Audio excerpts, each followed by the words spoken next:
Good afternoon, space nerds. My name is John Hanafe, and you are watching another episode of Emerald City Space Nerd Happy Hours. You didn't hit live. You didn't go live. I'm serious. You didn't go live. This is embarrassing for everybody because I'm definitely live right now. Oh, it didn't show on my end. I'm just telling you, on my side, it said go live. So that's how we're going to start this thing. Mm-hmm. Okay, so since we started out awkwardly, let's see if we're live on Twitter right now. We are. Oh, let's go check. Everybody check Twitter. Yeah, everybody, all contact. We are live. So, hello, space nerds. Good afternoon. My name is John Gadafe, and you're watching another episode of Stir Crazy from Emerald City Space Nerd Happy Hour. Today we have more guests than I think we've ever had, which I'm really, really excited about because every single one of them is prolific in their own specific content creation way. We are very fortunate to have somebody that is not space specific for the first time on Emerald City Space Nerd Happy Hour. Also have Jake Robbins of We Martians and Off Nominal Infamy, as well as Dr. Cyan Proctor, who has been on the show previously and was a phenomenal guest. Great friend Mike Mongo, who is the astronaut teacher, and some dude named Ron Sparkman, who I'm sure nobody here has ever heard of because he does not live stream through 7 different channels.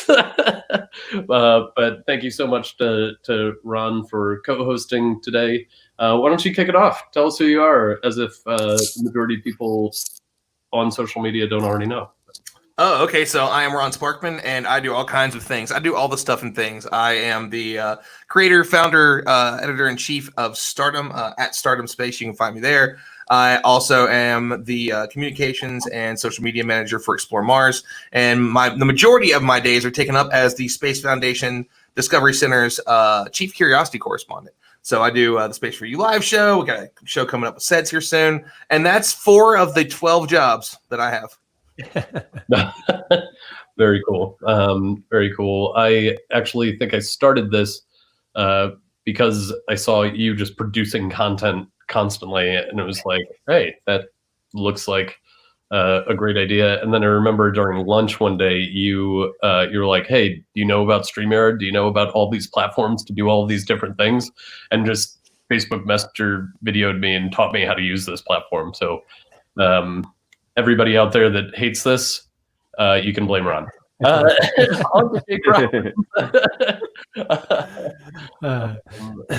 so I do podcasts. That's my claim to fame, I guess, in this panel. So I host one called We Martians, which is about exploring Mars, all kinds of aspects to it, robots, people.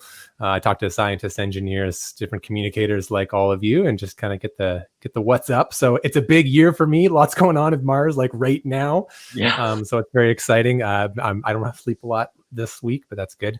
And then I also have another one that I co-host with a good friend of mine, Anthony Colangelo. It's called Off Nominal, and it's very much like this. This is very off nominally. We get together like this, and we get beer. There's beer, and we talk about space with all sorts of fun people. So this feels very natural to me. I'm feeling good about this. Yeah. Awesome. Very, very excited. And I've listened to Off Nominal, and it probably seeded the idea of this. Sometime. I think the first episode I listened to was a few years ago when Tanya Harrison introduced me to it, like 4 years ago or something along those lines. Feel free to call me out if it hasn't been around that long. It all blurs together now. It's just like there's guests in the past, and there's now. Yeah, absolutely. Especially during quarantine, and before times, and yep, I gotcha. And Mike Mongo, we've known each other about as long as Cyan and I have, and you kind of just came in as quite a force to the SEDS world, and have been an inspiration and teaching a lot of people for quite a while. I think that we either met in 2013 or 2014 at a SEDS Space Vision. Yep.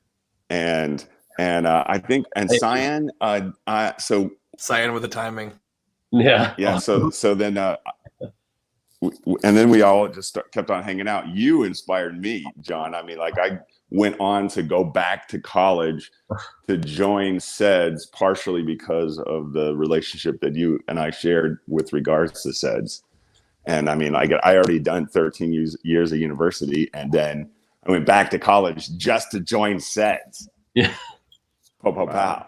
That's awesome. And Josh Jenkins was the one that he's like, "You're not going to do that." Yeah. I'm like, "What do you mean I'm not going to do that? Are you kidding me?" He's at ULA now. And this is not the group to say you're not going to do that too. I'm pretty sure.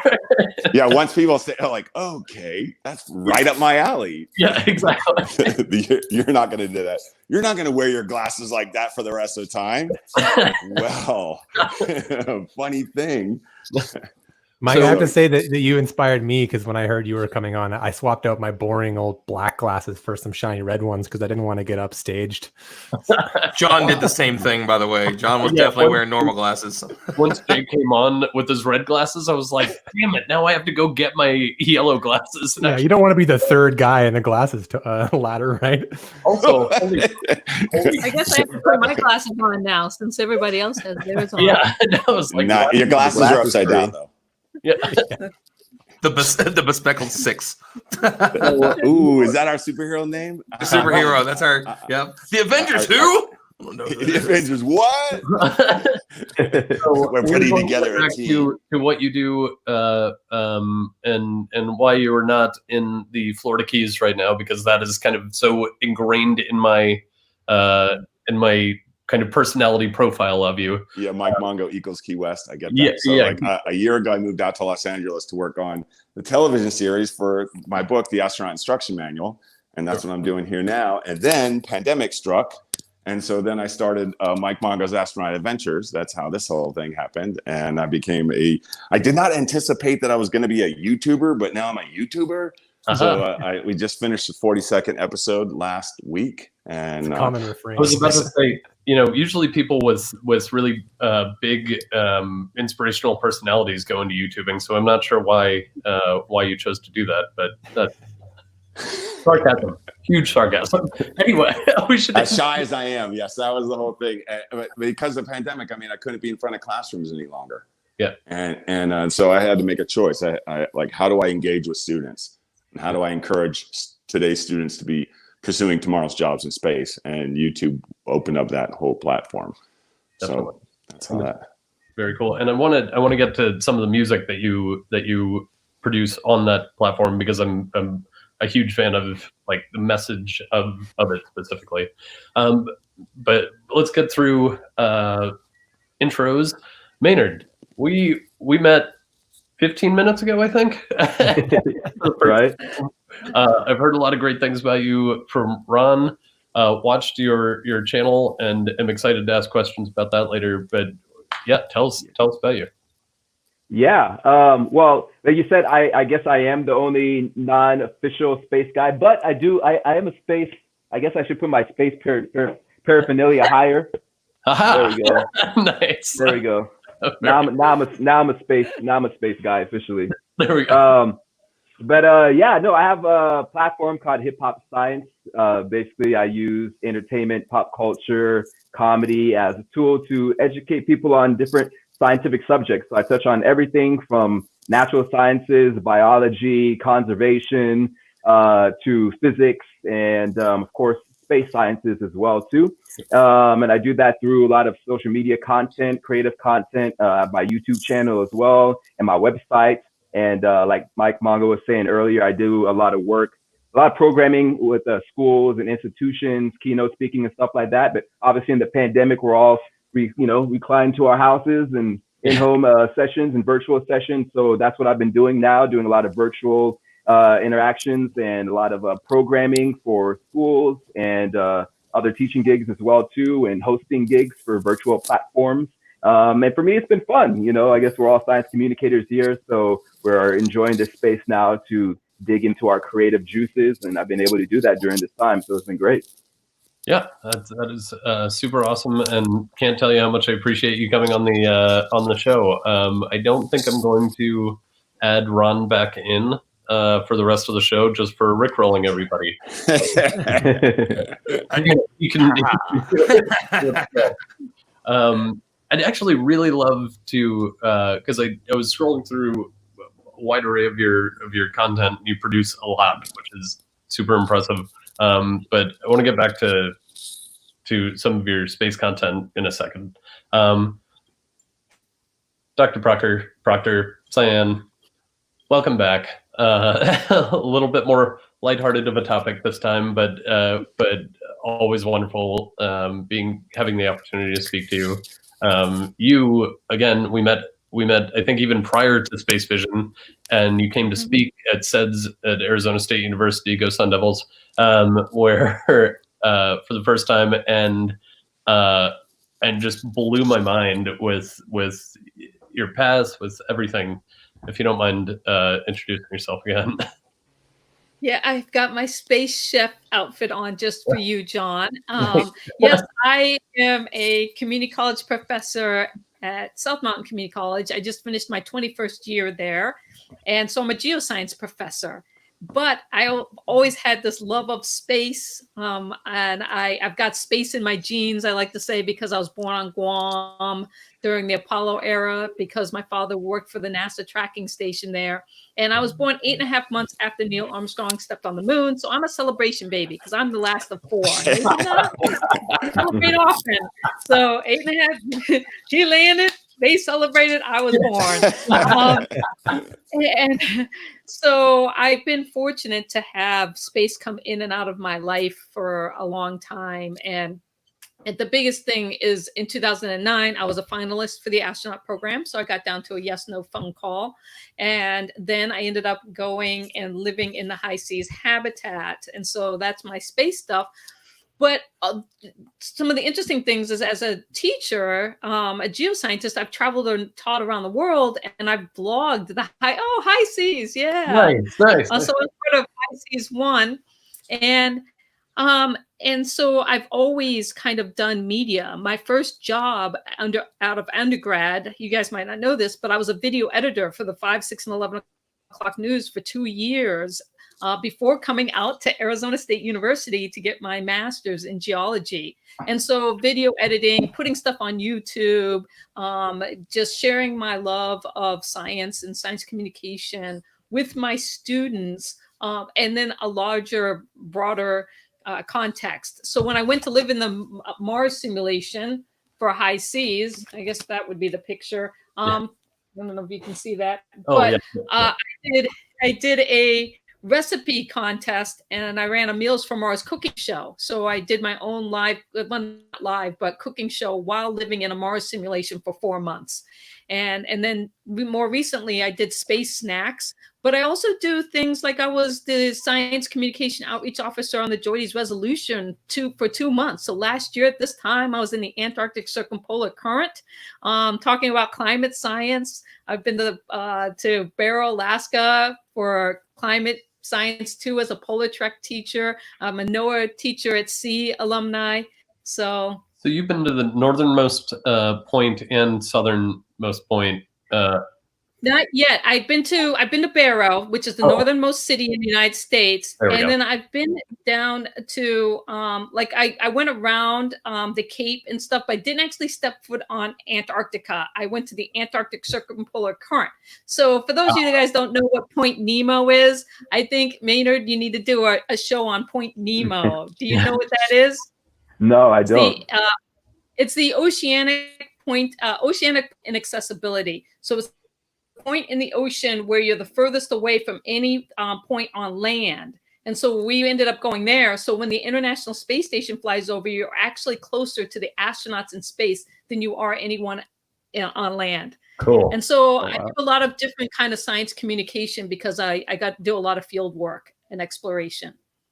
Nice. And somebody just brought up that you were just you're a finalist again today for what you sort of touched on it and kind of teased me with a few facts about it, but Yes. Yeah. Yeah, so I applied for the Mars Shot campaign, and that's with Kevin Hart and the United Arab Emirates. And what they're going to do is they're going to award 3 lucky people from around the world their Mars Shot. And when they talk about Mars Shot, it's like that one thing that you think is not obtainable, what your dream or passion is. They're going to support you in realizing it. And so I put in a video, and it's all about ending world hunger using space food technology, freeze-dried fruits, meats, and vegetables, things that my Meals for Mars book and my TEDx, Eat Like a Martian. So I'm going to try and get the world to eat like a Martian and become more sustainable. Can we talk about how bizarre of a combo Kevin Hart and the United Arab Emirates Space Agency is? Like, that is just such a fun thing to me. Wait a minute. I got to jump in here because listen, Cyan is one of the top 15 finalists in a international Mars shot. Yeah. Like there was announced to great aplomb a couple weeks ago by Kevin Hart. And I know that like Kevin Hart is very popular in the UAE, and that's how he got into that role.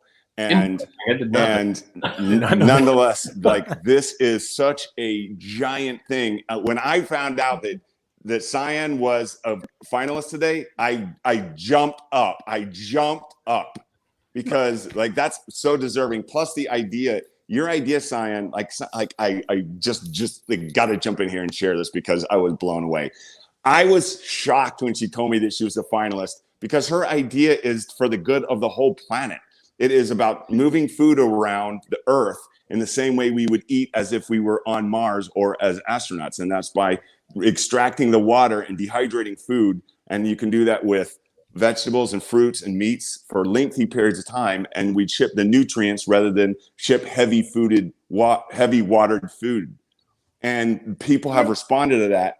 It's our opportunity to vote for it. Like if you go to Cyan Proctor's Facebook page, or if you go to her, you've got it in the link, or if you go to her Twitter page, or any of, most of us have shared it, vote for Cyan for this. We want her to be the representative because she's been working at this for a decade. Yeah, absolutely. Oh, I appreciate the support. But it just goes to show when it comes to science communication, and especially space. And Mike's the one who gave me this: solving for space solves for Earth. And thinking about ways in which we can improve our world here, our beautiful planet, is so important when we're doing science communication, and particularly talking about space and the relevance of space.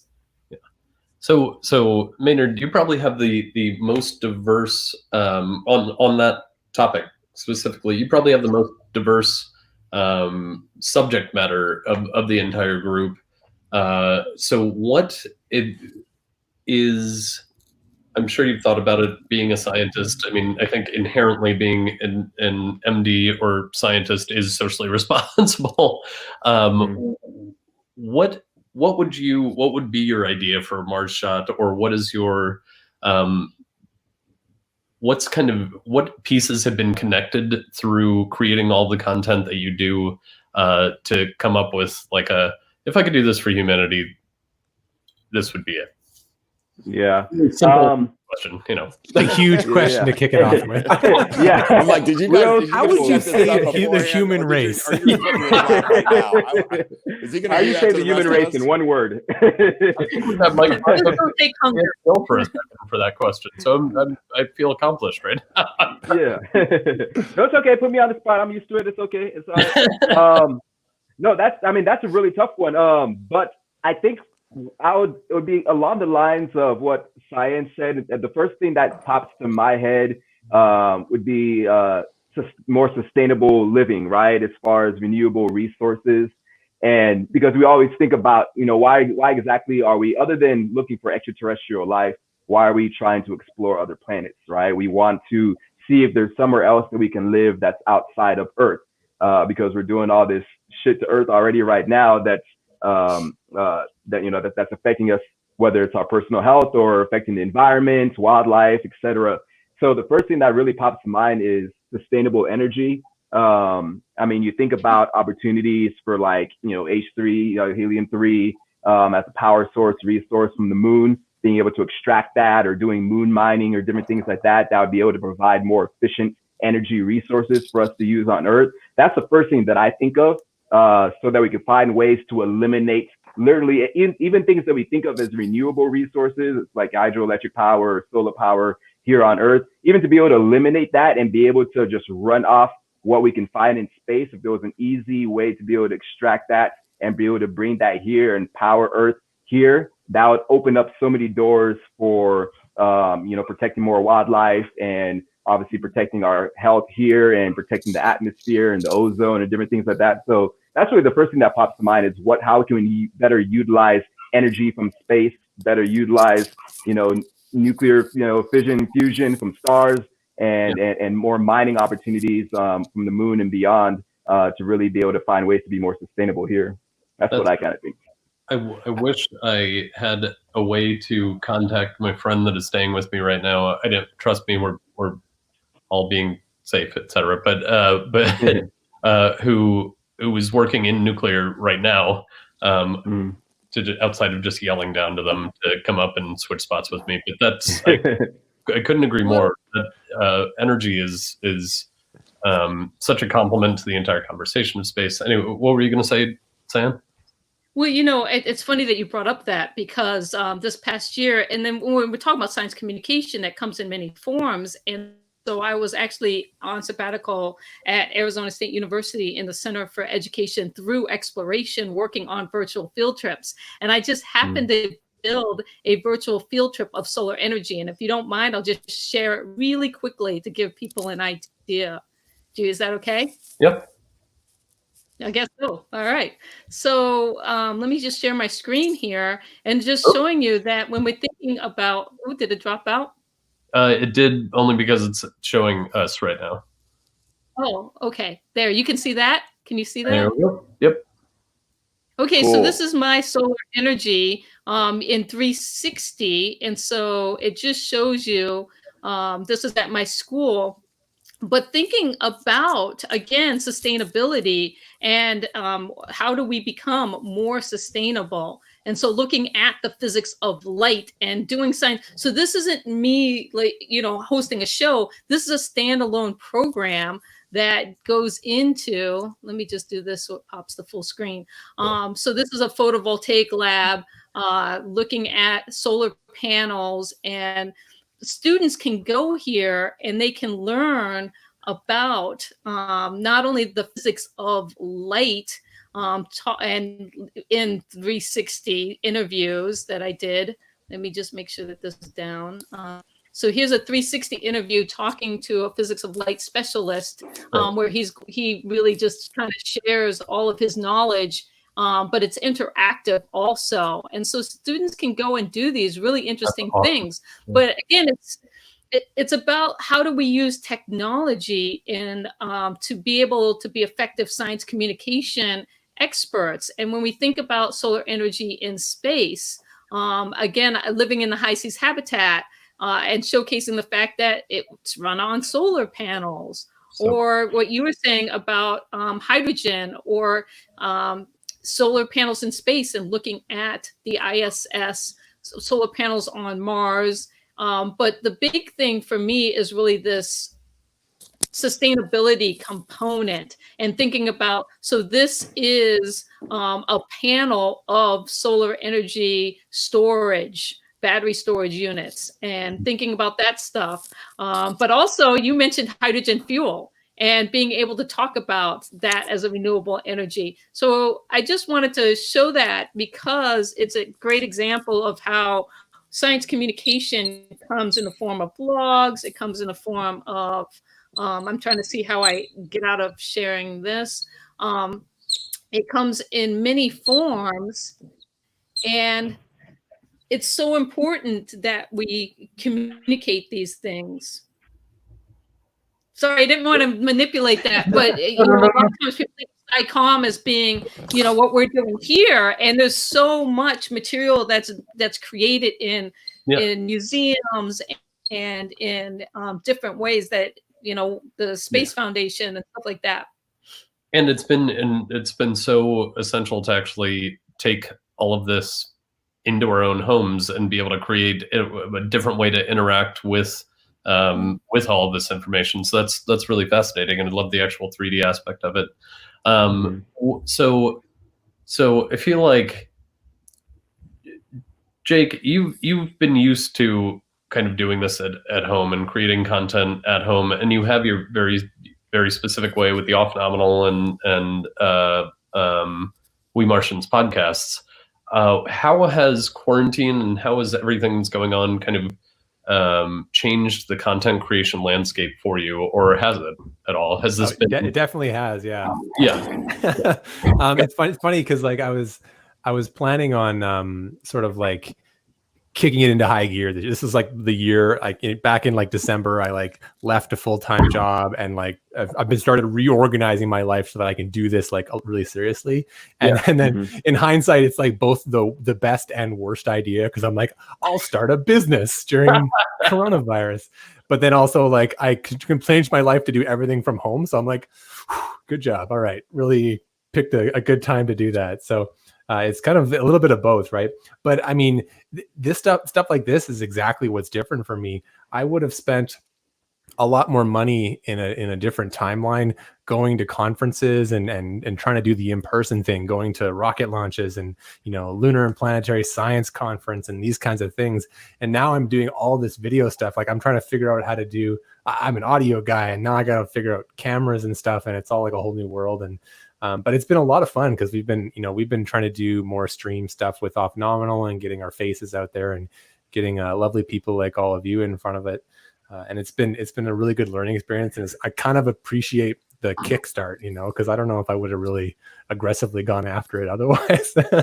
You mean of getting on video here? Just changing it up, right? Because like no, but like legit, like I had told myself like I got to do more panels and stuff like this to really you know, get myself out there and also just change up what we're doing and meet new people and learn things from others and all that kind of thing. So I'm actually, there's like a silver lining for me in all this for sure. Awesome. Ron, you were the co-host. I'm going to let you kick off. I'm sure you have some either incriminating questions to ask or something along those lines, but well, well, you didn't leave. Well, no, what I was going to say is I do want to give a thanks to Mike Mongo, who reached out to a lot of people, actually most of the people in this group that are here tonight to talk about some stuff with science creation and like how we're doing content creation with social media and YouTube and that kind of thing. And then from there, it was like, we need to have a bigger group of this. And the longer that conversation went on, the more I was like, man, there's a lot of people that would love to listen in on this conversation and hear what we're talking about that are trying to figure some stuff out. So I'm just glad to have so many different people here, as John Conafe looks entirely different than any moment ago. Excuse me. Like, look at all this. He's the most interesting man in the world. With a goblet of beverage. But I mean, we've got a couple different ways that people are creating content here. So, you know, Maynard, I'll go with you first. You do a lot, and you did a lot quickly. It's video production. Are you making your own graphics? You're making your own videos. You're doing your own editing, and you decided you turned it around really quick when things went a little sideways for some people. You know, you were like, okay, I want to start doing backyard science, and it's great. And just your mixture of doing that, you did a lot. But what originally started Hip Hop Science? And tell us a little bit of the steps that got it to where it's at now.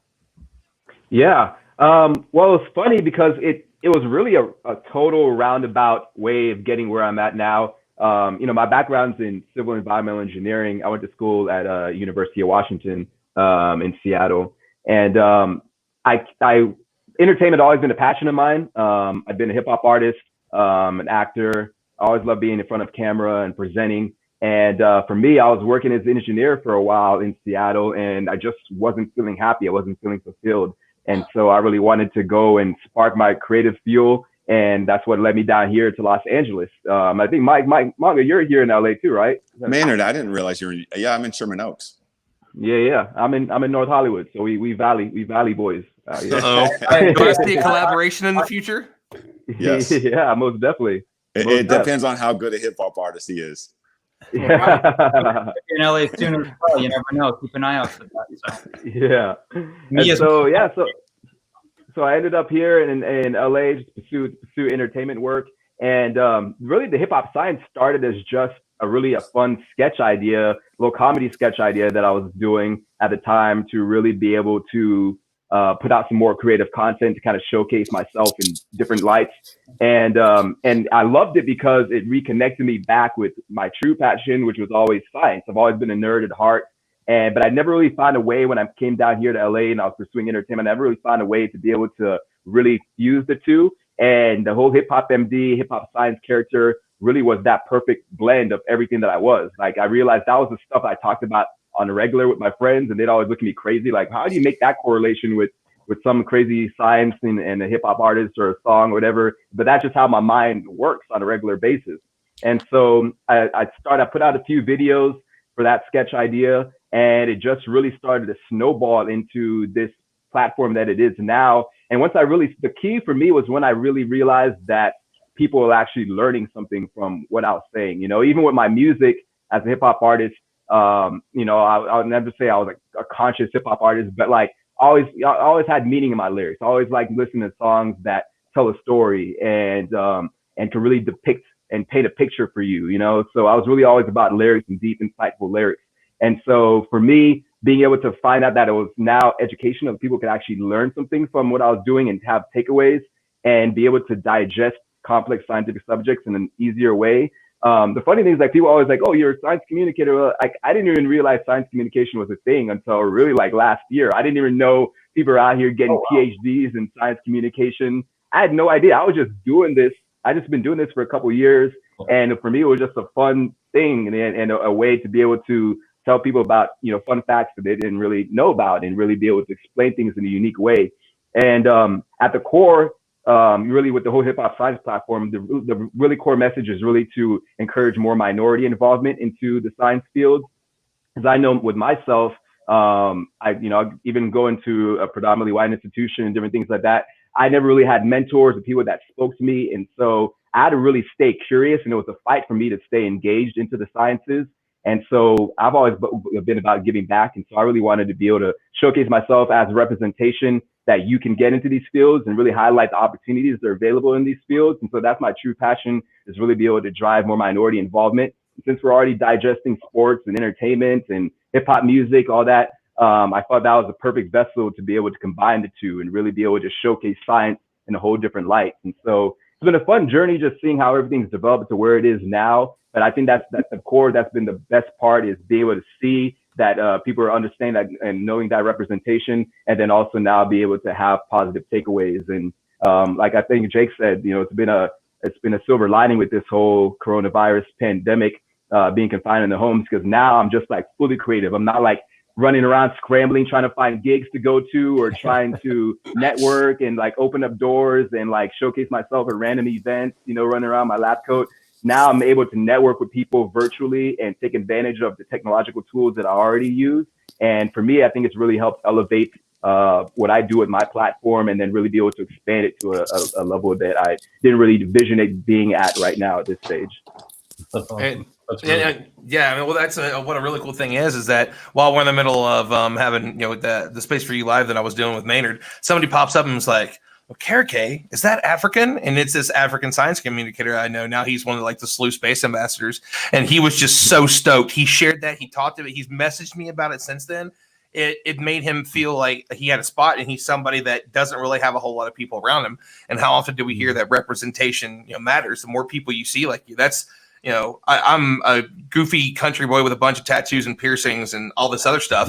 And so, you know, for me, I know that there's a part of middle America that's not seen anybody stand on a stage that looks like me and talk about space and science. And I know there's a lot of people on here that represent, different groups that want to see more of themselves on what's on stage, you know, what's, you know, in a TV show, who's in the TV show, and what these people are doing. I think it's great. So, John. Speaking of which, Mike, I can't imagine you have anything to say about this topic, but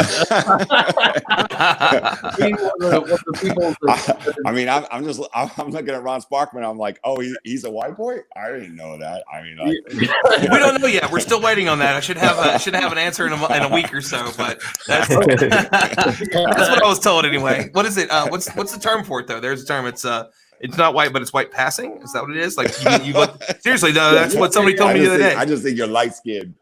Yeah, and you were not the first or last person to tell me that, sir. I'm sure. Yeah. .com. I never. Yeah, being about 100% Irish, I've never actually. Anyway, I have 4% Irish in me. 4% Irish. So really, I celebrate. that's where. these days. 4%. Yep. So That's enough to do whatever you want on St. Patrick's Day. So. Yeah, it's like when people will always talk to me about people always talk to me about science, and they're talking about what they did, and so here's the thing they're doing next, and so I hear they're sending a rocket to the moon, or they're doing this, and I always correct, and I was like, you mean we are sending a rocket to space, we are sending to Mars, it doesn't matter to me if what skin tone or ethnicity or culture or nation. It's a we. There's nobody here that isn't from here. Yep. Mm-hmm. We're all from the same place. Facts. Yeah. And so with stuff like Black Lives Matter, that's such an obvious yes. There's no argument or discussion at all. So that's why when there is an argument or discussion about it, that's when it's like a canary in the coal mine. Like when we have a discussion or argument about that being just matter of fact, that's when it's significant. Oh, there's an issue. Yeah. And I get that opportunity to share that as well. Yeah. And with space and with astronautics, it's funny because I always say the best kind of party has everybody. Mm-hmm. And that's how I look at space. Like, what kind of spaceship do you want that doesn't have a particular group? I have friends who annoy the living daylights out of me. And I mean, can you imagine space without them? It would be boring. Yeah, there's a few of them I can imagine in space without. I myself. I mean, I don't want to be on a spaceship with Mitch McConnell. Don't get me wrong. I mean, but at the same time, I mean, like, if you're gonna if you want an adversary, you want the best adversary you can get. Yeah. Mm-hmm. You know, if you're Iron Man, you don't want Captain Boomerang. You want Thanos. Like you jumped versus, by the way. I like that. You're like, oh, just DC Green Arrow. Flash. Yeah. I'm cross culture for sure. I love it, man. Well, that's made it even better that you were talking about. It's better when it's an everybody party, and so you jump from Marvel to DC, and we're like, yeah, that's awesome. So I'm also with hip hop. Hip hop is I'm 55. Hip hop is who I am. It's where I'm from. It's my culture. I use it. It's my vernacular. It's my breath. Mm-hmm. And people don't understand how connected all of these things are. You know, even if you go deep into hip hop and find out about 5%ers and find out about mathematics and geometry and how all of these things are connected. And then you have Rakim from back in the day with Eric B. and Rakim, follow the leader. And he says, follow me on where you're thinking you were first. Let's travel at magnificent speeds around the universe. What could you say as the earth moves further and further away? As the planets as small as balls of clay, I stray into the Milky Way. It was out of sight. As far as the eye could see, not even a satellite. Now stop and turn around and look. As you stare in darkness, your knowledge took. Oh, you got to get into Mike's music background. Yeah, where did this just come from? Because I have never heard any of this, Mike. Oh my gosh!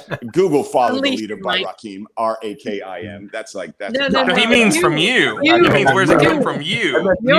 He didn't know. Drop the mic. When I tried to tag Mike earlier, something came up from like a decade ago. It might be in City Council, like District 16, and I almost tagged that just for fun because it's got him with his mustache. And I'm like, oh, this would be a great one. And I'm like, yeah, yeah, man. I was about that. Okay, so I do have to we haven't done too much on actual content creation for the people that I was like, oh, you should watch this because people are going to talk about stuff, right? So I do have a couple questions for everybody here, and I would like to hear somewhat of a shortest answer from each person. What is the one tool that you cannot live without for content creation? I don't care if it's, the something that makes spaces on Instagram, or if it's something like StreamYard, anything like that that people at home that you wish you could have found when you first became a content creator? Ron, before we jump into that question, I just want to insert some juice into this. And Get it. There's an idea that I work with. Cy and I are very familiar with it. We share ideas all the time. Our friend, Dr. Christopher Washington at Franklin University, we share ideas, and it is this. It is like you spoke of the politics that I used to be involved with, and I'm involved in politics nationally in the U.S. right now. And one of the things I learned is that you can get anything done you want in the world if you're willing to let someone else take credit for it. And so and when you know that, it really changes how John's beard just grew back. Like, why are we doing any of the thing that we're doing? Like my goal, like when we talk about solving for space to solve for Earth, we can have an amazing planet here. And so our goal here, all of us are working to inspire people and to pursue and become the best person they can be. And for all of us, it's science and there's a focus of space as well. Like these ideas are not mine, they are ours. And I just wanted to clarify that. So how does that actually translate to? Oops, sorry, Ann. I was going to say your question about this is my number one go-to. The fact that now I can carry a video recorder, picture taker, computer with me. When people are like, well, how did you do all that stuff on the Joides resolution out at sea? I'm like, I shot it all on my iPhone and I edited it with an app and I pushed it up to YouTube. It's amazing what one thing that we can carry with us anywhere can do when it comes to science communication. Totally. John, I think to piggyback off of what you said, Syed, I think it's really because I think I guess people get the concept that you can do a lot with your phones, but I think the main takeaway from that is the fact that you don't need a lot to get started. Because people always ask me like, oh, I've always been interested in doing natural sciences or going exploring wildlife, especially with like the backyard science stuff that I do. And people look at it as such a daunting task, like, oh, I need to have all this equipment. I need to get this. I need to get a microphone. I need to get this. And so they stop themselves before they even start because they feel like they need all this high-tech, professional, high-quality stuff. And even for me, like, I don't even have an official DSLR camera. I'm like you, Simon. I shoot everything on my phone. I have a bunch of like apps that I, edit. I edit stuff on myself on Final Cut Pro and different things like that. So I'm not using like a lot of complex tools. Everything that I've bought was like little purchases off Amazon that could help me like holding my phone or a little small gimbal or different things like that. But I'm not rocking out here with this high tech gear, but I'm able to make stuff look quality. Just one, because I've taken the time to perfect the content that I put out and I kind of know my voice. And so I always tell people that is like, just work with what you got, identify your voice, and things will come together around that. Maynard, I wish you could see my camera setup right now because it would completely speak to what I have. This my phone right here, and it's on one of those like flexible mini tripods, and it's wrapped around an empty beer growler on a stack of books. That's how it's held up right now. So that's how much you need to stream. That's an incredible point, and I'm very curious because everybody has very, very distinct and specific brand backgrounds to them right now. I mean, Jake, you were talking about how the color on your wall, I asked, but the color on your wall is the off-nominal podcast gray, which That's is right, yeah. When you have all of your space this logo and everything. I forgot the mouse pad. Cyan, you have an impressive array of space and other related content, including your, sort of a uniform for work, with your space snacks. Ron's doing some trippy stuff right now. I'm not even, I don't know what he's doing over there.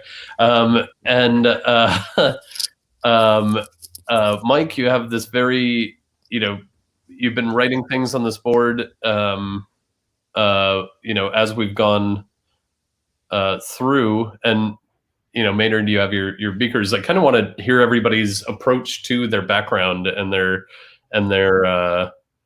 what they're doing. Mike, I can tell you one cool thing. So this I've got the moon up here, and there's one off to this side as well. That's Mars, and these are actually they're pieces by an artist named Sean Doran. You might have seen him on Twitter. He does these just fantastic planetary landscapes, Moon, Mars. Does a lot of Jupiter stuff, which is really, really good. So I love them, and when I built the studio, I wanted to have them on the wall. And these are actually custom sound panels, so they're sound dampening. Can you twist your camera just a little bit so we can see a little bit more, because we're all cut off? Nice, very. Oh, yeah. Sorry. Oh, those are sound panels. Yeah. So they dampen the echoes so that it doesn't sound so bad in this stuff, because it's a big square box and it echoes like crazy. So yeah, so I had those there. So that was like the centerpiece of the studio when I built it. So that's awesome. And then Mike doing his thing right now. Yeah, so like I got this amazing whiteboard and everything, but there's a secret that I share with everybody. Arthur Ashe, who was Wimbledon world champion tennis player, he was asked how did he come from his humble beginnings to become the best tennis player in the entire world. And he has this formula: start where you are, work with what you have. I love drawing, and then do what you can. And this goes to what everybody's saying, what Jake was just saying. Like, it doesn't matter what supplies you have. Use what you have at your disposal. Ask for favors. Like, I mean, Cyan and I have known each other forever, so we are always asking favors of one another, and we're always encouraging us each other to ask favors of our friends who we do favors for. And that's part of it. Our friends, our circles of friends, those people that we have given reason to be our friends, like to have us in their life, we're allowed to reach out. And this goes for anybody who's listening to us right now. Like, everybody who is interested in what we're talking about has that same circle. Like, we all do the work, and people admire what you do. They see what you are bringing to the world, what I am bringing to the world, and they are very generous in many regards. And it could be with, how do I get in contact with somebody? It could be with Martine Rothblatt has supported me any number of times when Cyan and I did astronaut job fair at the Fernbank Science Center last year. Martine funded it. She just Venmoed a chunk of money. She's like, I like your message. Yeah. And being bold enough to start where you are, that's wherever you are, work with what you have and do what you can. Well, Martine was a relationship that I had. So I reached out. She had one time said to me, anytime I can support you, let me know. And then they're inside, even though I got that go ahead, that green light, I was resistant. And then finally I had to get over myself and make that call. And it was instantaneous. Can you help me this way? Yes. And the money showed up just like that. And it's not always about money. I mean, it's just whatever the thing is that you need. And this is another thing when I'm working with kids and I'm in students, young students, and they want to live, work, and play in space. Our friend, I think most of us know Alyssa Carson, who is now 19 and has been long working to be the first young person in space. Talked to her this afternoon. Say again. I interviewed her. I interviewed her last week. On Boss Planet, awesome. And then I talked to her this afternoon. I was like, "Yeah, I think you're." And once she's part of Project Possum with Dr. Cyan Proctor and I, so yeah. Yes. Nice. And so she said, like when I was talking to her last month, she said to communicate to people that when they want to do something, to declare it, to announce it, because you never know we never know, especially the younger we are, who in our life is a space professional or a science professional, or if we want to be a dancer who has a background in ballet or modern dance, or if we want to be an artist whose family member is a successful artist, and then all of these things open up just by declaring it and announcing it. Like my biggest number one tool is being able to declare and announce and not having any hesitation about that. And even then, like I just shared a story where I had hesitation. And by getting over it, I got this other thing, and that it became legendary. We encouraged 100 students from Atlanta that they have the opportunity, the permission to imagine themselves living, working, and playing in space. Yeah. What I want to piggyback on this is when we're talking about empowering people, my whole thing is space to inspire. Like, how do I inspire those within my reach and beyond. And I'm fortunate to be a college professor. But what that means is I get students from 16 to 60 or plus in the same classroom. And, some of them haven't been very successful in school, and science scares them, and they're non-science majors. They Johnsing me. Yeah. I got my GED About it is 4 or 5 years ago. It was a community Right. professor just like you did that. Yeah. Yes, and what I do in my science class, because I got non-science majors, I love my classes, is that I get them to see themselves as science communicators. And so every week they do a research project, and because I'm teaching online, they have to package and put together videos, voice over screencast videos about. We do a tour of the solar system for my planetary science class, and it's just getting them to realize that they have a voice and that they have the ability to share what they're learning and their knowledge in novel ways. But also making sure that they're being scientifically accurate and empowering them with their voice. And so it's always fun to figure out how to reach our audience and give them the encouragement and tools and inspiration to be able to go off and realize their dreams. The best. Yeah. Absolutely. That's Very incredible. well, very well said. And I think the key there is getting your curiosity sparked, right? Because I'm always big about, I have this session that I do a lot of times when I do some of my curriculums, which is called Curiosity is Nature's PhD. And it kind of bounces off what you said, Cy. And it's like sometimes people just need those fuel sparks, because the knowledge is in there. Like, we all have the knowledge, the capability to talk about certain subjects. But a lot of times either it's from not having representation or not feeling empowered. Then you just it's easy to recluse and not want to ask questions or engage or utilize the resources around you. And so I think it's finding things that could spark that curiosity and being able to have that freedom to be able to ask questions or be able to get some extra insights to be able to know what's more around them. Then it gets you down this wormhole of discovery and wanting to know more. And so that's what I always try to really implement in a lot of my sessions that I do with people I talk to. Find something that sparks the curiosity and then stay dedicated from there and keep asking those questions, keep wanting to know more. Before you know it, you're just going to be this vessel of knowledge in all sorts of different areas, and you'll discover more about yourself and really find what path works for you too. Just start. Seriously, start. Yeah, sorry. No. Sorry. I know there's a bunch of people here too. So, but I mean, we're talking about somebody that was, I was as worthless as I could be, making way too much money, doing a bunch of stuff that just didn't matter. And, when I found the thing, I didn't know what to do next. And just by saying, you know what, I can figure out how to do WordPress. I'll make a page and I'll talk a little bit about what I'm doing. I went from like, oh my God, I live in a giant house and all I've been doing is looking through the keyhole and the rest of the world's out there waiting for me. What else can I do? And so once I knew that, I went on Netflix. I found the next TV show I could other than Cosmos. And then I watched that one. I watched how the universe works. And then I watched something that was too beyond me, which was Neil deGrasse Tyson's Great Course, which was like, oh, I don't know what a quark is. This makes no sense to me. I am stupid. I'm ignorant. Let me take some time. So what I need to do is I need to go through all these pieces and learn the stuff to get to this. Now I watch that and understand every one of those pieces. And I believe that I was somebody that couldn't understand those things, that I couldn't do the math that I now do. I always looked up and envied the people, not that played football, but the people that could do calculus. And now that's my next class. And did I fail my college algebra class? I did. And then I went back and took it again and got a B. Did I fail my pre-calculus class? Yes, I did. And then I went back again and was that close to getting a B in it. Don't be on anybody else's timeline. It took a long time to get to where Stardom and what stuff like this people paid attention to. I have an interview with Emily Calandrelli and Neil deGrasse Tyson and the head of astrophysics and a bunch of other people that have 50 views on them. They were cool with doing it, but that doesn't mean that it did it at the time. But the more that you show up, and this is something that Fraser Kane from University Today told me, he's like, just keep showing up, keep proving that it matters to you.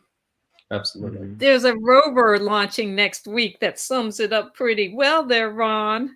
Yeah. Yes, there So is. And by the way, That's if Cyan and I can just give a little promotion to the platform that we work with that we love so much called Explore Mars, if you use the hashtag Why Persevere, this has been a year where all of us have been trying to get through. Please go to any of your social medias.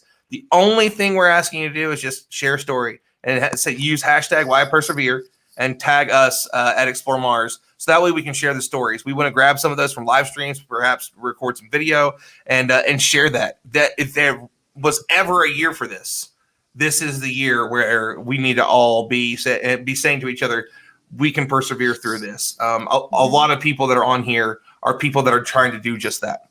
And have done that and taken the worst thing we can and said, you know what, this is terrible.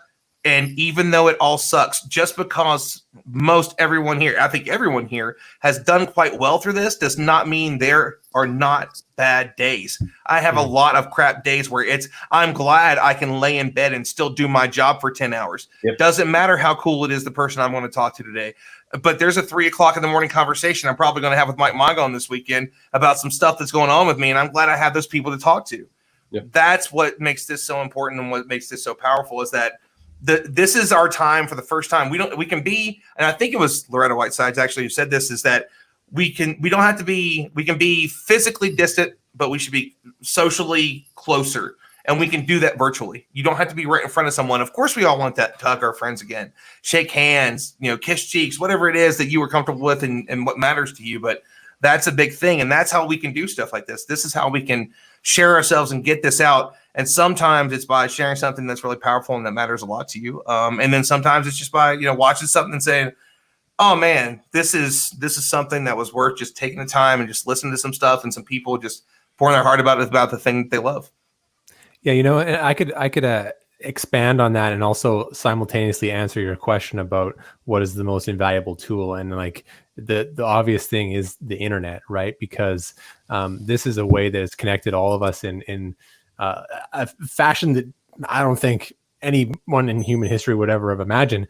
The thing about it is that because our potential audience now is 7.5 billion people, there is enough of any one group, no matter what niche topic you love. If you want to start a YouTube channel or a podcast about the most niche dumb thing, if it's like I am passionate about eyeglasses, like all 6 of us apparently are. If you were like, I want to make a YouTube channel about eyeglasses, you will find an audience. There will be enough people out there who love what you do, and you can really kind of engage with those topics, right? Which is what's just so fantastic about this. And so because of that, the only barrier, like we said, there's not, Mike, you said, do what you know and start where you are.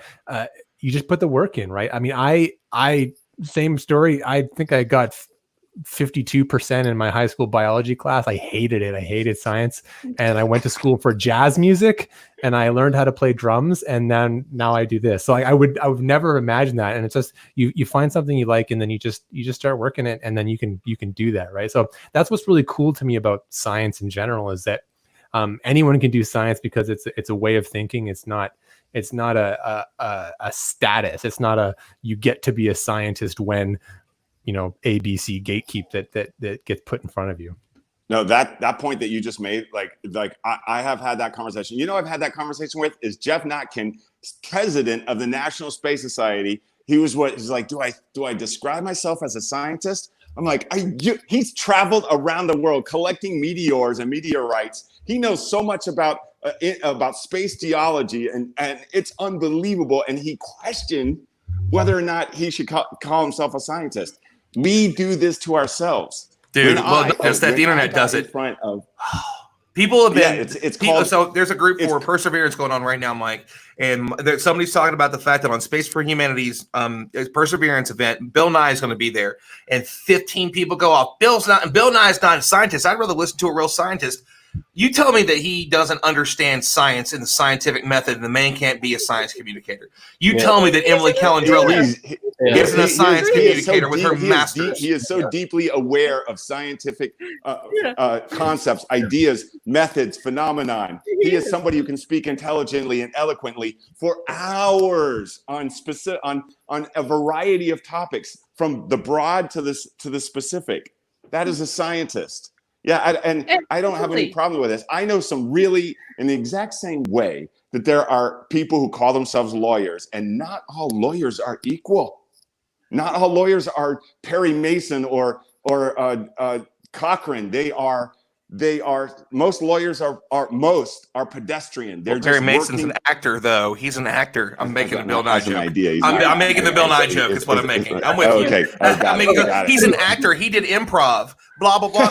Yeah, it made him an amazing science communicator, and he had a great TV show Exactly. that made you love science. I think the You point, loved science at one point because of him. the point where, and I don't mean to put words in anybody's mouth, but the point we're all kind of agreed on is that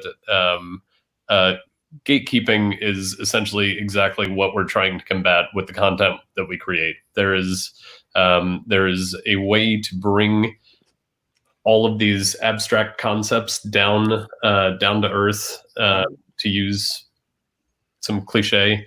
If you're sharing the real science and you're doing it right, stop silencing voices and telling people that they can't talk about science and space and these things if what they're saying is right.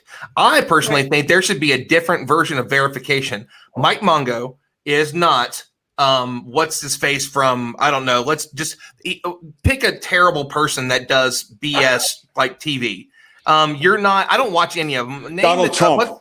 No, I mean, well, we don't want to go. Let's not. He does Okay, terrible so yes, television. you're absolutely His right. television shows are terrible. Yeah. Okay, yeah, but let's go with so He went on to do some other things. Emily Calandrelli has a blue check mark by her name, and so did Alex Jones at the same time before he was ousted. Those are not the same people. David Avocado Wolf is not the same as Cyan Proctor. That should be a different color. There should be a green check mark behind people that are giving the real news. Yeah. That are giving real science communication. But I mean, really, there's probably some validity to what you're saying right there, and it may be beyond the scope of what we're talking about right here, because like I'm throwing it out there because people are I'm listening. just Put it saying. out in the universe, Mike. Put it out to people. I'm Say just what saying, you no, want. it's true. Let's That's talk exactly truth how over you here. do it, Ron. I'm not gatekeeping. Yeah. Like I know you're not, brother. you and I am the guy that in 2012 stood in front of a room of astronauts and said, "My name is Mike Mongo, and I'm an astronaut teacher." And I was sure that they were going to pull me off and arrest me. I'm not joking.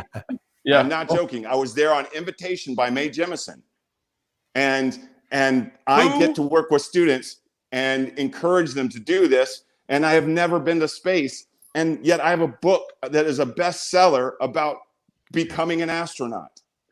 You start where you are. You work with what you have. You do what you can. Your story about how you watched Cosmos, and then you went on to the next series. Speaking of hip hop, there's a rapper. His name is Mr. Scarface. He goes by Brad. He goes by Mr. Scarface. His name is Brad Jordan now, and he was in a group called the Ghetto Boys. He and I were friends, and he taught me something when I was a kid that has stuck with me, that has advanced me so far. He said, I wrote it down. He said, study your business like homework. If there is something that you have a passion for, study it. Like, there's nothing holding any of us back from studying these things that, like, every one of us pursue. Especially with the internet, as somebody said, what's the best tool is the internet? Especially, there's nothing that can stop us. I mean, like, I know Cyan's story, and Cyan wanted to be an astronaut when she was 17, and because she wore glasses, more glasses stories. Also, that was shut out at the time, and then it opened up again later. She pursued geology, and her pursuit of geology allowed her to become like the most famous analog astronaut in the world now. Yep. And we all start at some place. Everybody starts. The key is, as Manor said, start. Just start. And the thing you about mentioned this, Loretta when you're Whiteside. talking Loretta about- Whiteside's got this training, the space kind training. I think that Ron's done it. I think that Cyan's done it. She's got a new class coming up. It's like nothing. What? And you get to work with space professionals, and this is how we get entree to the. I cannot yell and scream about it enough. Not only is it I'm sorry, just real quick, John. I do want to say this because I want to reiterate what Mike was saying. It's not just the fact that Loretta is as great as she is, and she's such a wonderful person, because we talked about a year or so ago about some stuff after I liked one thing that she shared and I reshared it, and she messaged me and we talked about some things. But that group was full of so many amazing people that were doing amazing things. And we didn't learn about 95% of the amazing things that people in that group that we were a part of were doing until afterwards. It was everybody was there to grow and learn. One of them was a Glamour Woman of the Year. Cyan never talked about the TV shows or any of the other stuff that we did. It was a group of people that were like, you are the amalgam of the 8 people or 10 people closest to you, right? Or whatever that is. There's a bunch of us that are talking about these things and no one wants to put it out there. And then we start to find out more and more about what, like everybody, like most of the people have TEDx talks, maybe more. We didn't know that. They're from all over the world. Right. Everybody's doing amazing things. Some are PhD students. Some have been doing it for a long time. And it was just everybody there saying like space inspires in this way. And it's a great thing. And somebody's watching from that group right now, actually. So sorry to run over you on that one, John. Please go ahead. I think Cyan had a point a few points ago, but don't mean to if we have passed that time, as it were. I think I don't remember what it was I was going to say. Cyan, I think you're on mute. Nope. I don't think you can hear. Which technical difficulties are probably a sign that we have run over time. I would really like to thank everybody for joining. We didn't get to one thing, which I'm just going to close it out with. It's the least important topic that was brought up, or that will be brought up. But what y'all drinking? This is a happy hour. I have water for myself, but I'm drinking it out of. I'm waiting till tomorrow to drink. I got like 5 or 6 hours of curriculum writing I still got to do tonight, so I got to have a fresh mind. Fair enough. Mine's a little bit of vodka and water. I do not need a fresh mind, so I have a Heather Ale from this is a brewery. I don't know if it's Salt Spring Brewery, which is like a little island off Vancouver. So and it's got geese on it. That's how you know it's Canadian. Awesome. Hey, Water. Nice. I have deceptive White Claw. It was water throughout the show, and then White Claw. Thank you. The claw shall not be denied. Thank you for co-hosting, Ron, and thank you all for coming on. Very much appreciated the conversation, and expected absolutely nothing less than the enthusiasm that you brought. Have a wonderful night, and we will see you in some amount of weeks for the next Stir Crazy. Cheers. yeah. And go vote. Go vote for the Mars shot. I need the space community to support